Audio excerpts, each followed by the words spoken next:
जिनके घर में भाई बहन दूसरे भी हैं जिनके पास फ़ोटो नहीं है, एक एक भाई बहन को भी फ़ोटो मिल जाएगा। ओके, हर घर में फ़ोटो चला जाना चाहिए। ओके, इस्लामिक बालक कितने हैं? इस्लामिक, ओके, एक मिनट, कोई बात नहीं, शुरू करें। श्री माता जी, ये राजकीय माध्यमिक विद्यालय सेक्टर 14 गुरुग्राम महानगर के 7वीं और 8वीं कक्षा के विद्यार्थी हैं। हम इन सभी विद्यार्थियों को गुरुग्राम के सहयोग ध्यान केंद्र की तरफ से हार्दिक प्रणाम और नमन करते हैं। प्रिय विद्यार्थियों, आज का जो समय कलयुग का दौर चल रहा है, इसमें हम चारों तरफ एक अशांति और भ्रांति का वातावरण देख रहे हैं। हम कोई भी भला काम करते हैं तो हमें बुराई मिलती है। मनुष्य के प्रति जो प्रेम है उसमें धीरे धीरे कमी आ रही है। हम जितना मर्जी परिश्रम कर लें तो भी हमें वांछित परिणाम नहीं मिलते और हमारे मन में सदैव कोई न कोई चिंता हमें परेशान करती रहती है।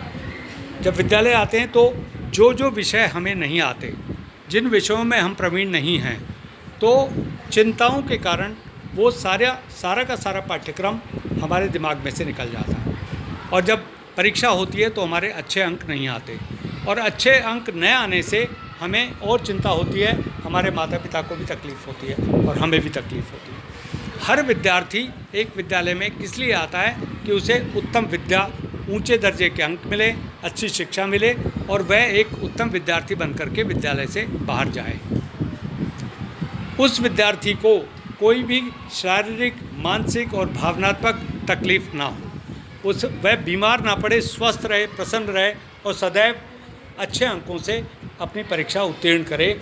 ये एक विद्यार्थी का सपना होता है। हम गलत तो नहीं कह रहे? सहमत हैं? तालियां बजाओ।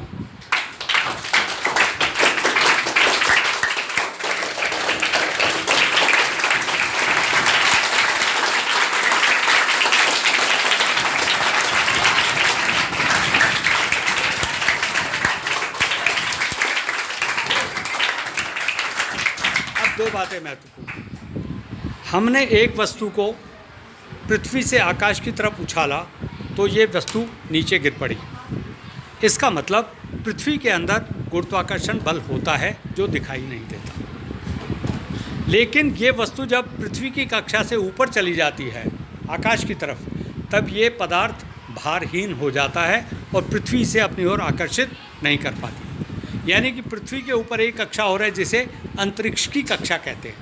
तो हमें पाठ्यपुस्तकों में, विज्ञान में भी सिर्फ 2 कक्षाओं के बारे में पढ़ाया जाएगा। पहली कक्षा पृथ्वी की कक्षा, दूसरी कक्षा अंतरिक्ष की कक्षा। लेकिन हम जिस कक्षा के बारे में बात करने वाले हैं वो तीसरी कक्षा है और उसे कहते हैं स्वर्ग की कक्षा, जिसको इस्लाम में जन्नत कहा गया है। तो क्या ऐसा हो सकता है कि मनुष्य जीते जी स्वर्ग में पहुंच जाए और फिर स्वर्ग से नीचे भी उतर आए? संभव है क्या? संभव नहीं है ना। लेकिन आज हम वो संभव करके दिखाने वाले हैं। विधाता ने मनुष्य को कितने नेत्र दिए? 3 नेत्र दिए। 2 नेत्र बाह्य जगत को देखने के लिए और 1 नेत्र और है जो बंद है अभी, और उससे हम अंतर जगत का दर्शन कर सकते हैं। मतलब हमारे भीतर भी एक संसार और है जिसके दर्शन हम कर सकते हैं अगर हमारा तीसरा नेत्र खुल जाए। और तीसरा नेत्र कैसे खुल सकता है? या तो मोहम्मद साहब आएँ और वो खोल दें, या ईसा मसीह आएँ वो खोल दें, या राम खोल दें, या कृष्ण खोल दें, या हनुमान जी खोल दें। तो कोई न कोई दैविक शक्ति ही हमारे तीसरे नेत्र को खोल सकती है, या भगवान शिव जी खोल दें।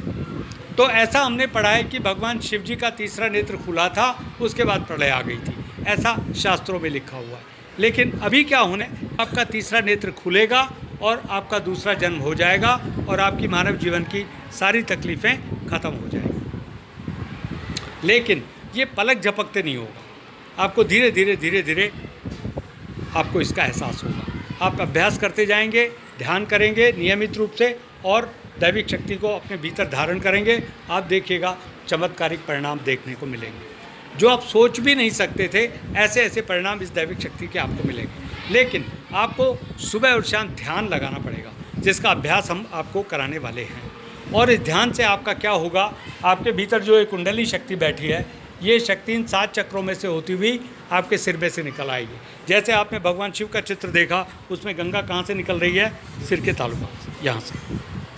अब जब आपके सिर में से भी गंगा निकल आएगी, तब आपको पता चलेगा कि वो तस्वीर तो वाकई ऐसा होता होगा कि वह गंगा निकलती होगी। अगर आपके शरीर में सिर में से ये तीसरा नेत्र आपका खुल जाए और तब आपको ठंडी ठंडी हवा महसूस हो, तब आप मानेंगे कि वाकई मनुष्य के भीतर आत्मशक्ति जीते जी जागृत हो सकती है। अब आप बताइए, क्या आपको अपना दूसरा जन्म चाहिए, पुनर्जन्म चाहिए क्या? आपको इस मानव जीवन के कष्टों से मुक्ति चाहिए? बोलो तो। और कोई पैसे नहीं लगते, कोई तपस्या नहीं लगती, बस पलक झपकते ही आपका 10वां दरवाज़ा खुल जाएगा। आपको सिर्फ विनती करनी है, और विनती करने के साथ ही ये देवी माता फ़ोटो में से इतनी शक्ति आपको देगी कि आपका 10वां दरवाज़ा खुल जाएगा। शुरू करें? दोनों हाथ खोल के फ़ोटो को रखिए, फ़ोटो की तरफ देखिए, मेरी तरफ मत देखना। अब फ़ोटो से एक सवाल करो, श्री माता जी आप कौन हैं, कृपया अपना परिचय हमें दीजिए।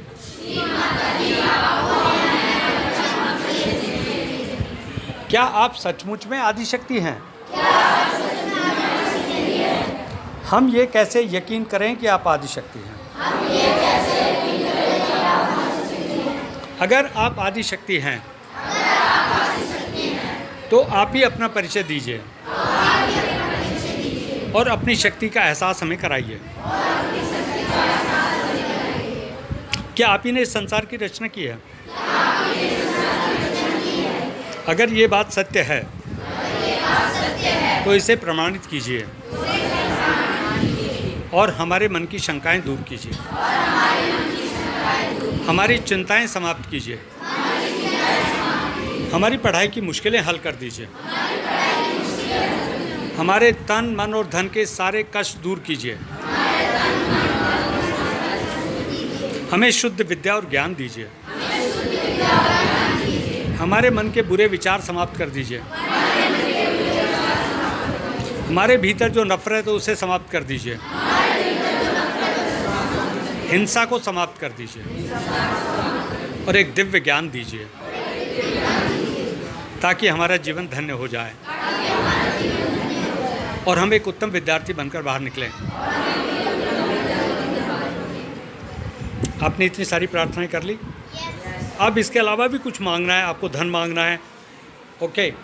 उसमें खतरे ये हैं कि अगर माता ने कोई चीज़ दे दी तो फिर वही चीज़ मांगते रहते हैं। तो मांगना मत, माता अपने आप देगी। जिस चीज़ की आपको ज़रूरत है वो आपके जीवन में प्रवेश करेगी और जिस चीज़ से आपको तकलीफ़ है वो आपके जीवन से परे हट जाएगी। तो सबसे बढ़िया क्या चीज़ है कि हमें सुख शांति मिल जाए, हमारा स्वास्थ्य ठीक हो जाए, हमारी बीमारियां खत्म हो जाए और हमारी पढ़ाई की मुश्किलें हल हो जाए। जो जो विषय हमें नहीं आते, हमारी बुद्धि का इतना विकास हो जाए कि हमारी स्मृतियाँ अच्छी हो जाएं और जो हम पढ़ रहे हैं वो परीक्षा के दिन हमें याद रहे। बरोबर? अब देखिए, फ़ोटो की तरफ देखिए और हाथ खोल के रखिए।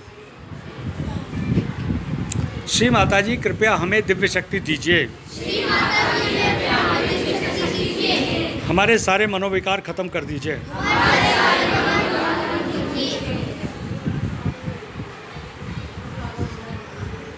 अब देखिए, इतनी प्रार्थना करने के बाद मेरी तरफ मत देखो, फ़ोटो की बिंदी पे देखिए। जैसे आप ध्यान लगाओगे, फ़ोटो आपकी तरफ मुस्कुराएगी और अपना रूप बदलना शुरू करेगी। और देखिए, आपके हाथों की उंगलियां चेक कीजिए, हाथों की उंगलियों पर कुछ ठंडी ठंडी विद्युत और चुंबक की तरंगें आना शुरू हो गई हैं।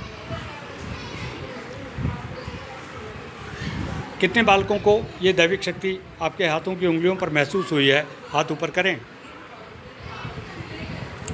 जिन बालकों को हाथों की उंगलियों पर ठंडी ठंडी हवा आ गई है, ओके ओके ओके। अभी जिनका ध्यान नहीं लगाए लग जाएगा, हाथ नीचे कर लीजिए। एक बार फिर से बिंदी पर ध्यान लगाइए। श्री माता जी कृपया हमें दिव्य शक्ति दीजिए, हमारे मन के अंधेरे दूर कीजिए, हमारे बुरे विचारों को समाप्त कर दीजिए,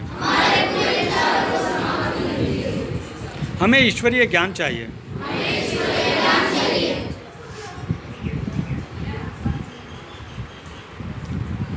कृपया हमें अपना दैविक रूप दिखाओ।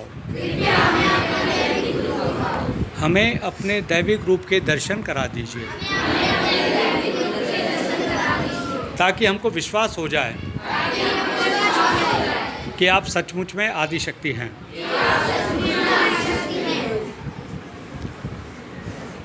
अब देखिए, फोटो के बिंदी के चारों तरफ सूर्य बहुत तेज़ी से घूमता हुआ नज़र आ रहा है। आकाश में जो सूर्य है उसका एक गोला माथे की बिंदी पर देखिए चारों तरफ घूमता आपको नज़र आएगा, और फोटो अपना रूप बदलना शुरू करेगी। फ़ोटो मुस्कुराएगी, अलग अलग रूपों में आपके सामने आएगी।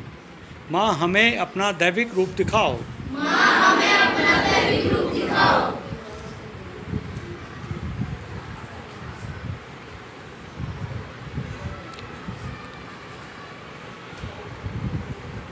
अब आप जिस भी देवता को मानते हैं, कोई राम जी को मानता है, कोई कृष्ण को मानता है, कोई मोहम्मद साहब को मानता है, कोई अल्लाह को मानते हैं, कुछ लोग दुर्गा को मानते हैं, कोई शिव जी को मानते हैं, कोई जो आपके आराध्य देव हैं इस फ़ोटो में से प्रकट होना शुरू हो जाएंगे। आप बहुत हृदय से विनती करो, आपको विनती करनी पड़ेगी, श्री माता जी आपको दैविक रूप दिखाएंगी। कितने बालकों जिनको नज़र आ गए हैं देवता, वो हाथ ऊपर कर लीजिएगा। यस, कौन से देवता है? थोड़ा ज़ोर से बोले। आ गए साहब?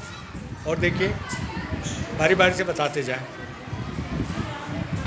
यस, बोलिए। हज़रत मोहम्मद मुस्तफ़ा सल्लल्लाहु अलैहि वसल्लम। हाँ, जोर से बोलो।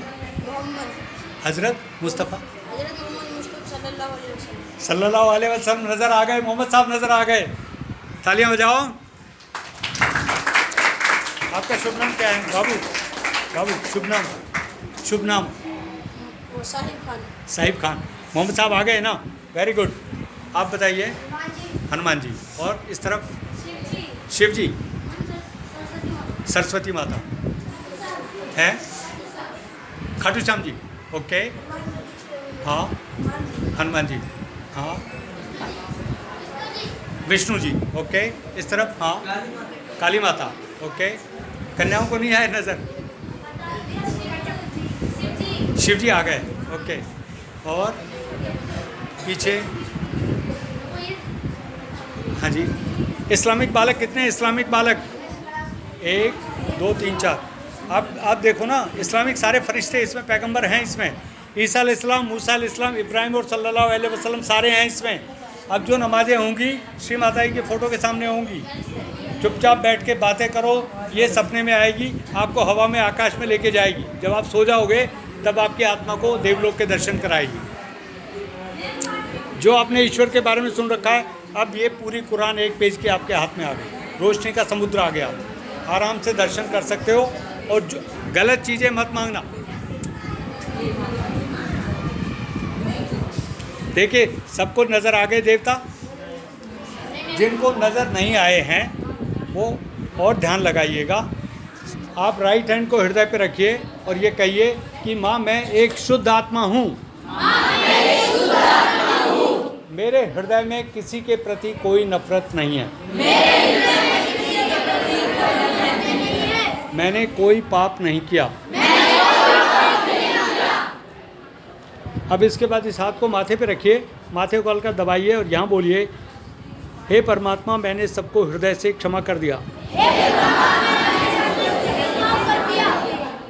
जिसने भी मुझे सताया है या दुखी किया है, मैंने उसे हृदय से क्षमा कर दिया।